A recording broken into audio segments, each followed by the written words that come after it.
देख रहे हैं सबरा कलर्स ऑफ लाइफ। बांग्लादेशी घुसपैठ पर राज्यपाल की टिप्पणी। राजनीति तेज। झारखंड में बांग्लादेशियों की घुसपैठ को लेकर लगातार सवाल खड़े किए जा रहे हैं, लेकिन अभी तक इस मामले को लेकर सिर्फ राजनीतिक जगत में ही चर्चा थी। लेकिन अब झारखंड के गवर्नर सीपी राधाकृष्णन ने एक बयान के माध्यम से बांग्लादेशियों की घुसपैठ को लेकर कई सवाल खड़े किए हैं। उन्होंने कहा कि इस घुसपैठ से आदिवासी समाज की संस्कृति और परंपरा भी प्रभावित हो रही है। राज्यपाल ने इस तरह का बयान एक न्यूज एजेंसी को दिया है। इस बयान के सामने आते ही जहां राज्य की सत्ताधारी दल के विधायक डॉक्टर इरफान अंसारी ने तीखी प्रतिक्रिया दी है, उन्होंने एक बार फिर कई सवाल खड़े किए हैं। इरफान ने राज्यपाल के इस टिप्पणी पर ही सवाल खड़े किए हैं।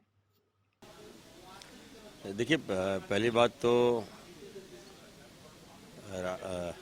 महामहिम जो हैं हमारे, वो झारखंड के सिनेरियो के बारे में उनको सारी जानकारी नहीं है। और घुसपैठिए झारखंड में नहीं है, कोई घुसपैठ झारखंड में नहीं है, कोई बांग्लादेशी झारखंड में नहीं है। केवल बयानों पे, मीडिया में और अखबारों में छाने के लिए ये बयानें आती है, लेकिन वास्तविकता कहीं नहीं है। अगर महामहिम को लगता है कि नहीं कोई घुसपैठिया है या कोई बांग्लादेशी यहाँ है, तो मैं उनको खुद लेके चलता हूँ, बता दीजिए हमको। कई बार ये मामला आता है, जामतला को भी कोर्ट किया जाता है, पाकुड़ को साहब को कोर्ट किया जाता है, तो चल के दिखा दीजिए। और अगर कोई घुसपैठिया आता है तो इसकी जिम्मेवार हम लोग नहीं है, भारत सरकार है। सीमा हल्दर कहाँ से आ गई? मैं महामहिम से पूछना चाहता हूँ, बताइए। घुसपैठिया तो वो है ना। अब बेवजह आप चिंता मत कीजिए, आप संवैधानिक पद पर हैं हमारे महामहिम, मैं उनका रिस्पेक्ट करता हूँ। आराम से रहिए। और झारखंड में हमारे मुख्यमंत्री जी काम कर रहे हैं, ठीक है। कौन आ रहा है, कौन जा रहा है, इसकी चिंता हम लोग को है। और बीजेपी के इशारे पर अगर महामहिम कोई बयान देते हैं तो उनको बचना चाहिए।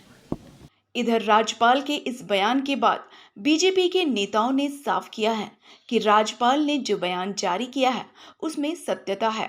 बीजेपी के प्रदेश प्रवक्ता प्रतुल शाहदेव ने कहा कि लंबे समय से झारखंड में बांग्लादेशी घुसपैठ जारी है।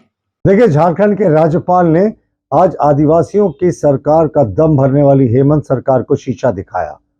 महामहिम ने बिल्कुल सही कहा कि बांग्लादेशी घुसपैठियों के चलते जो संथाल परगना और झारखंड है, उसमें आदिवासियों के रहन सहन, कला, संस्कृति, सभ्यता सभी पर प्रतिकूल प्रभाव पड़ रहा है।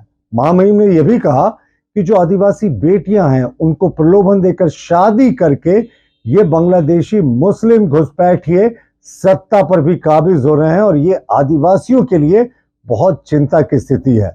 मुख्यमंत्री हेमंत सोरेन तो पहले दिन से खुद को आदिवासियों की सरकार होने का दावा करते हैं, लेकिन जिस तरीके से बांग्लादेशी घुसपैठियों ने पूरे संथाल परगना में कब्जा करके रखा है, अब तो ये झारखंड के दूसरे जिलों में भी पहुंच गए हैं।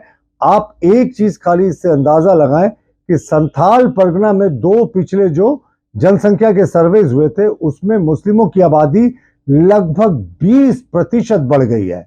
और लास्ट 2 सर्वेज की अगर तुलना करें तो सिर्फ पाकुड़ जिले में, जो बिल्कुल बांग्लादेश और वेस्ट बंगाल की सीमा से सटा हुआ है, वहां मुस्लिमों की आबादी 42% बढ़ गई है। तो कुछ वोट बैंक की राजनीति करने वाले, तुष्टीकरण करने वाले राजनीतिक दल ने इन घुसपैठियों को न सिर्फ शरण दिया, बल्कि उनके वोटर आई कार्ड भी बना दिए और उनको एक तरीके से नागरिकता देने का प्रयास किया है। हमारे बाबूलाल मरांडी जी जो विधायक दल के नेता हैं और प्रदेश अध्यक्ष, उन्होंने स्पष्ट किया है कि संथाल परगना में एनआरसी होगी जब हम सत्ता में आएंगे। लेकिन मुख्यमंत्री जी को भी राजधर्म निभाना चाहिए। और ये जो बांग्लादेशी मुस्लिम घुसपैठिए हैं, ये झारखंड के अल्पसंख्यकों का हक मार रहे हैं, अल्पसंख्यक कल्याण की सारी योजनाओं को यही डकार रहे हैं। तो मुख्यमंत्री जी राजधर्म निभाइए और इन बांग्लादेशी घुसपैठियों को चिन्हित कर बाहर कीजिए।